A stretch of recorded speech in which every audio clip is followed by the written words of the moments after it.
Are you ready to become awesomer? Hello everyone, this is Umar Hamid, your host, and welcome to the No Limit Selling Podcast, where industry leaders share their tips, strategies, and advice on how to make you better, stronger, faster. Get ready for another episode.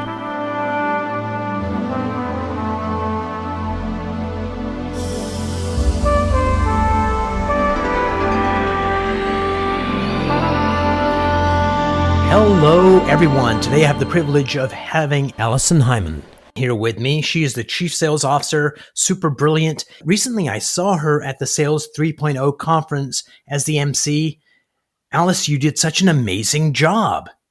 Oh, thank you. It's always so much fun to be with all of the great sales leaders at Sales 3.0. It just gives me so much energy. Absolutely. And what's kind of interesting with that crowd, which a lot of them are kind of extroverted, to be able to keep everybody grounded and interested and also do a nice introduction for people coming on stage next is not an easy task.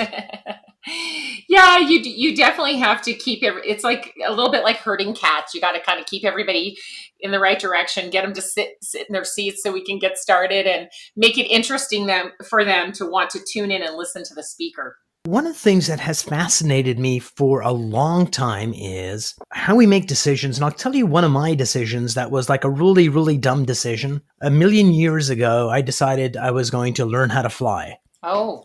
By the way, flying is the most boring thing you can do on the planet because after the initial thrill, it's like, is that all there is? Oh. But there was this one maneuver that they showed me that you took your little one prop plane up as high as it would go with full thrust and keep on pulling back on the stick so it goes higher and higher. And at one point, the plane weighs more than the engine can actually make it go higher, and it falls out of the sky.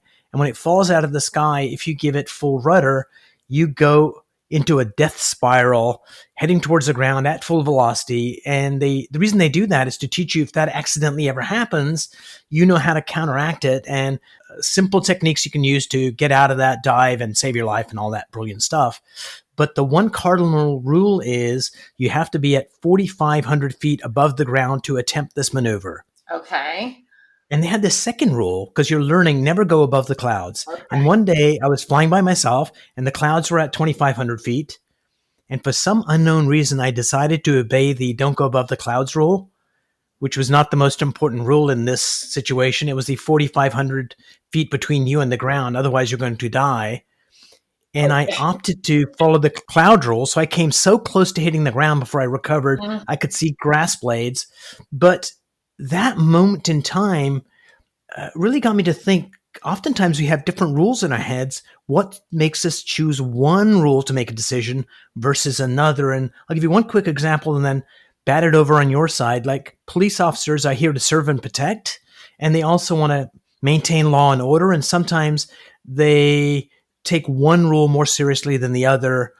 And most of the times they make the right decision, but sometimes they go overboard in one or the other.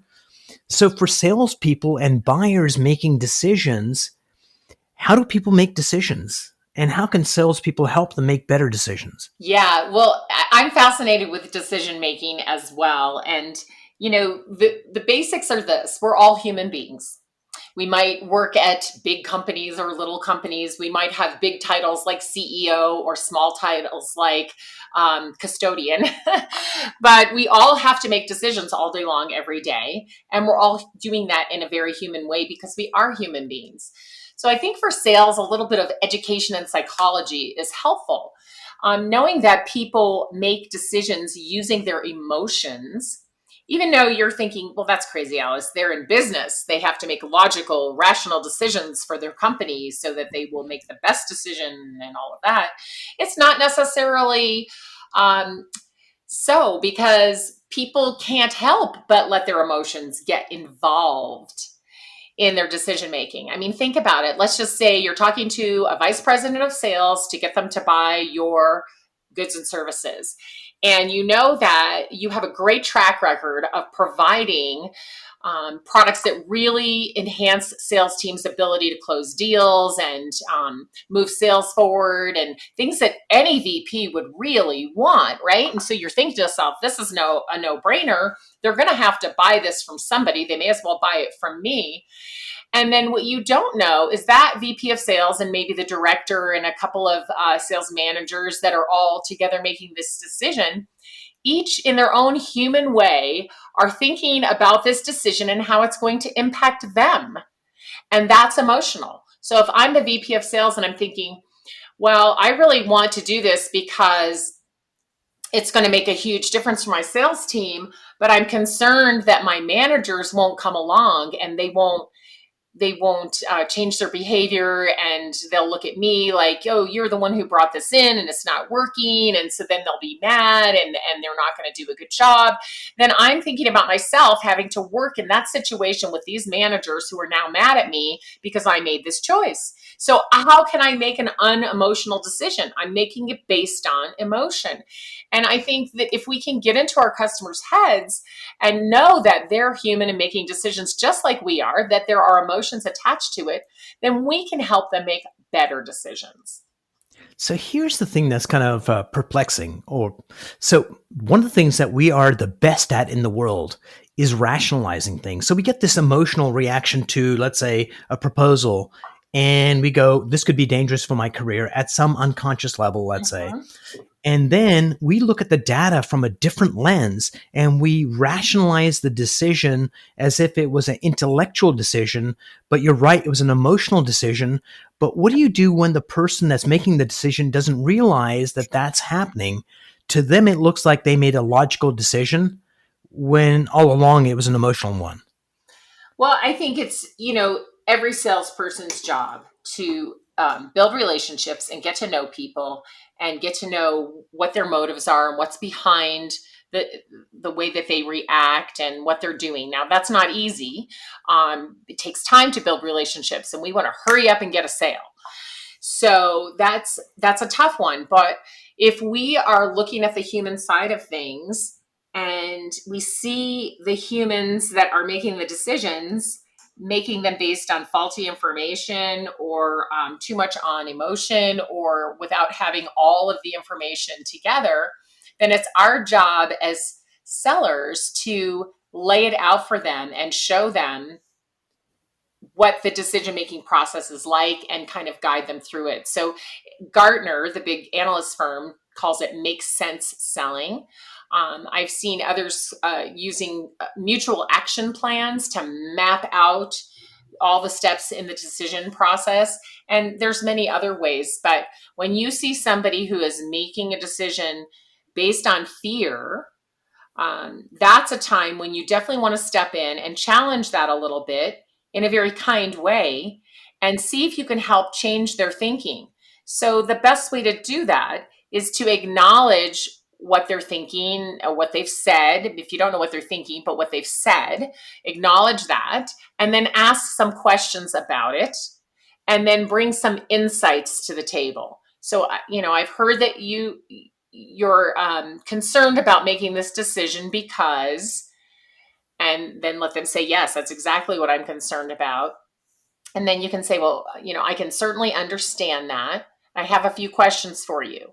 And then you can start down, what if you don't do this? What would you do instead that would be better than this? If you don't make a decision, how will that impact these things? If you do make a decision, how will that impact these things? And then find out, well, if you do make a decision, how can we make this work for everyone so that it's a very positive decision? So you just have to ask more questions. And then as they answer them, you can bring in the insights that will help them see how this solution can really work for them. Absolutely. And I think the heart of that human thing that you mentioned is the relationship Umar makes with Alice at the earliest stages of our relationship. The stronger that is, the more I have latitude to ask Alice questions and the more welcoming Alice is to my insights. So that fundamental initial connection between salesperson and buyer or husband and wife is that foundation of trust that gets built. And then if you've got that trust, you can go to interesting, challenging places and get the best outcome. Yes, absolutely. It's not always easy to build that trust, but we have to think of ways to do it. And today, with social media, there's lots of things we can learn about people to help build that rapport. If we use referral selling and get introductions, that's very helpful because the person who introduced us can often give us some insights. In a complex sale where you have many buying influences, maybe 6 or 8 people who are going to be directly involved in making the decision, if you can develop what we call a coach or champion, and that develop a great rapport with them, then that person can help guide you on the decision making too, and they can tell you what they know about the other people making the decision. And if they know them well enough, sometimes they can tell you what their fears are, what their hopes are. And that can be very helpful as well to move a decision forward. Absolutely. So, Alice, let me ask you this. So, let's go to the other side of the table. You could have a particular situation where a customer is making a decision that's not in our favor. Depending who the salesperson is sitting on the other side of the table and their ability to make decisions, some of them will, like you said, empathize with the client and then, with permission, go start exploring what the real issue is. And other salespeople will go, oh, well, okay, maybe next time. So, how do we help our salespeople kind of overcome that fear place so they can actually ask better questions? Because we can train them all we want. If they don't execute in the way that it was intended, uh, it's not going to work. So, how do you train salespeople to be, more confident, more centered in their actions and their decisions? Yeah, that's a great question because training is only a part of it. You have to have experience. And how do you get experience when you don't have experience, right? When you're new into sales. The ultimate catch 22. Yeah. It is. And that's why I really believe in mentoring and having salespeople who are new, either new to the company or new to selling, to shadow salespeople who have been around a while and to have another salesperson working with them. So they sell in teams versus this old lone wolf approach, which really doesn't work very well anymore anyway. And I think that there's no substitute for experience, but there are some things you can do to help yourself if you're new to a company or new to a situation, new to selling. The first one is educate yourself. So a lot of salespeople make the mistake of waiting around for someone to give them some training or for someone to help develop them. Take it into your own hands. So if you want to get better at helping people make decisions, then read about decision making, read about human psychology, watch videos, get on webinars, do something to help yourself learn about decision making and be knowledgeable about it. So knowledge doesn't take the place of experience, but it certainly can help you in many situations. So you definitely want to learn as much as you can about decision making. It's also very helpful for your confidence when approaching someone to know as much as you can about them, their company, their industry, and their customers. Now, this all can be found on the internet. Now, you can't know everything about them from the internet, but you can know a lot. And there's a lot of social media out there. LinkedIn is fantastic, but you can learn personal things about people from their Facebook page. And, they can't even tell you're looking at them on Facebook if you go to have a look, but you can see if they are on Instagram, if they are on Facebook, if they are on Twitter, what kinds of things do they tweet about or post about? And you can get a flavor for who they are from all of those things. Then about their company, if they're a public company, certainly everything's on the internet. And even most private companies have so much on their websites. They have their social responsibility. They have a message from the president. They have their initiatives. So you can certainly learn a lot there. And about the company, you can learn a lot from looking at LinkedIn or Facebook, what kinds of things they're posting, if they're hiring, what awards they've won. So you can learn a lot on the internet about people, about the company, and the industry. You can go to the online industry journals, the online trade shows or events or anything that's online about the industry and find out what's happening in the industry and then think about how that might be impacting the company and the people in the company. And then certainly you can figure out who their customers are. Most listed on their website, and you can extrapolate from there. But you can start to see what's happening to the people who are buying from them, those industries, those companies, and how they're impacted. So you can really do a lot of homework that can give you a lot of confidence. So if you now do have a buying influence talking to you, even if they're a higher level than you and you might feel nervous, so maybe it's a VP of sales or a CEO that you're talking to as a salesperson, when you have all this knowledge, it can help you bring them insights or at least frame up good questions. And I think the questions part is a brilliant thing, because that is, a smart guy can tell you something cool, but a wise guy can ask you the right question.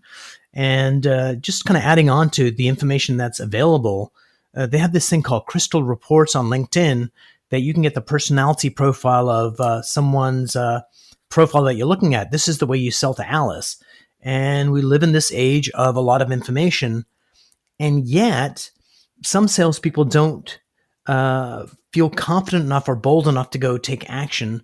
So if you were coaching someone that is not fully reaching their potential, what are some of the areas that you start helping them kind of feel more confident and powerful? Well, the very first thing that I like to do is help them understand their customer better. The likelihood is they know their company and they know their products. Now, if they don't, of course, start there. It's always good to learn more about your own company and more about your own products and more about your own industry, no doubt. But typically, I see that lack of confidence comes because they really don't understand their customer. So I want to dig into that with them right away.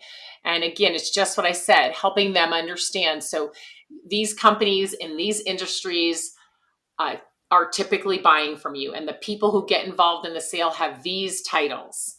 And so we know that. Now, what can you do to help yourself know that these people better and know what might be in their mind? So if you are, between 20 and 30 years old and maybe have been working in sales for 5 years or so, you're probably not really familiar with what a CEO thinks on a daily basis, what their job is, what they're doing. You're probably Right. not familiar with what a VP of sales does. You're probably not familiar with what an operations manager does or a general manager or these titles that you're calling on. You're probably not familiar with their day. So one of the things I love to do is get a customer who's willing, who has that title, to talk to the salespeople. And if you arrange this with your sales manager, like, who can I talk to that has purchased from us that has one of these titles? And then just ask them, tell me what your day is like. Tell me the things that are troubling you. Tell me the challenges that you come up against. What do you want from a salesperson? And I think one of the best things a sales leader can do is set up these panels of customers that have the titles your salespeople are calling on, and let them interview them and talk to them and ask them questions. And I think that makes a huge difference for somebody who's, lacking confidence, feeling tentative, or just not hitting their number. They just need to start with understanding their customer better. And So there's Alice, probably some other things too, but that will help a lot. let me interrupt you there, because that is like freaking genius. So thank you so much for sharing that.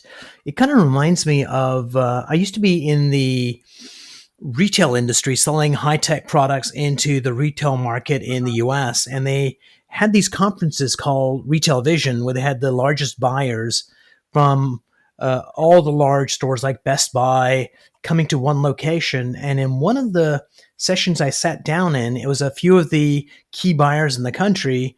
And the whole conversation was about, this is what our day is like. This is what we need from you. This is what makes us buy. And it was the most important presentation I think I've ever been to. And you're talking about creating that not only for the newbie salespeople, but I bet you a lot of the veterans in the company would also go, huh, I never knew that. So I'm Right. taking notes on that. That is a brilliant, brilliant idea. The other thing you mentioned earlier was, always be learning. And we have a mutual friend, Gerhardt from Yeah. Selling Power magazine. And that dude is always thinking about new things and learning new things. And people at the top of their profession, no matter what it is, are deeply curious and always learning. And I think that's, if we can encourage salespeople to do that, that is one of the key indicators that you're going to be a rock star. Absolutely, 100%. There's a great book I read a couple of years ago, which is just so relevant, even more today. It's called Deep Work, and the author is Cal Newport. And for any salesperson who really wants to get ahead in their career, I would read this book. It is not about sales, it is about being a learner. It is about taking time away from the day to day to really dig into how you can do what you do better, how you can learn new things, how you can improve, and continue to be on top. Because a lot of talk is going around about AI for sales and how it's going to Yes. replace a lot of salespeople. Well, this is really not true. I think we already have some ways that we can make sales better using AI, and we certainly have a lot of ways for customers to serve themselves these days. But especially in a complex sale or in anything like purchasing a home or insurance, you need someone educated and knowledgeable. What will happen though, if people don't stay on top of their game, they will be the ones who are, gone, because there will be other salespeople who are more knowledgeable and more experienced and constantly learning that will take their place. So it is really important to think about your future and how you're going to stay on top. And that can only be done through continuous learning. So read Deep Work by Cal Newport. I wrote that down on my reading list. And I think what we need to be as human beings to be effective is to be relevant to the world that we live in. And for salespeople, keeping your finger on the pulse, like you suggested, talk to your customers in that way to figure out what's happening for them. The second thing is to be highly focused in the area you want to focus on. And that third part, I think, is just having that integrity of always learning and being that resource to your customers. Because as soon as you stop learning, you diminish the resource that you're providing to your customers. Yes, that's right. You're not as valuable if you don't have the information that you need. And it's hard to move a sale forward without having good information. So you've just got to continue learning. And again, you can't wait around for anyone else to give you the training that you need. You've got to make a development plan for yourself and figure out each week, what are you going to learn, and look out into the future to see what will I need to know, and make sure that you provide that for yourself. Absolutely. So, Alice, what are you learning right now? Like, what's got you fascinated? Oh, I'm learning a lot of things. I I probably read at least two business books a month and at least one fiction book just for fun. And even that, I'm always learning with that. But most recently, I have been learning more about marketing. I consider myself a sales expert, and I'm very good at sales, especially at the complex sale and coaching people to be able to close complex deals. But on the marketing side, I'm self taught, and I have been digging into some interesting things. Marketing is always changing, and the human brain is so interesting. So I've been learning about neuromarketing and persuasion. I've been learning about some better ways to put messaging on our website. And I'm constantly learning to be a better writer. So I'm a very good content writer. I stay on top of things, and I have a lot of opinions and ideas about sales in this world today. And I write about that all the time. But I also am learning right now how to be a copywriter, which is different than being a content writer. Copy has to be catchy, and it has to make people want to click on it. And so you need, it's really good titles and short, catchy emails that make people take action. So I'm learning about that right now.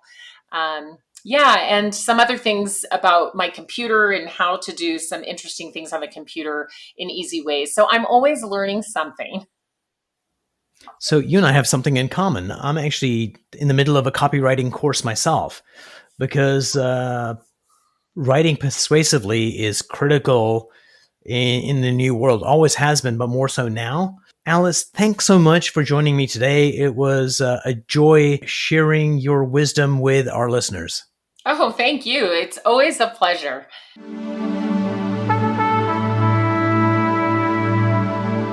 If you enjoyed this episode, please go to iTunes and leave a 5-star rating. And if you're looking for more tools, go to my website at nolimitselling.com. I've got a free mind training course there that's going to teach you some insights from the world of neuro-linguistic programming, and that is the fastest way to get better results.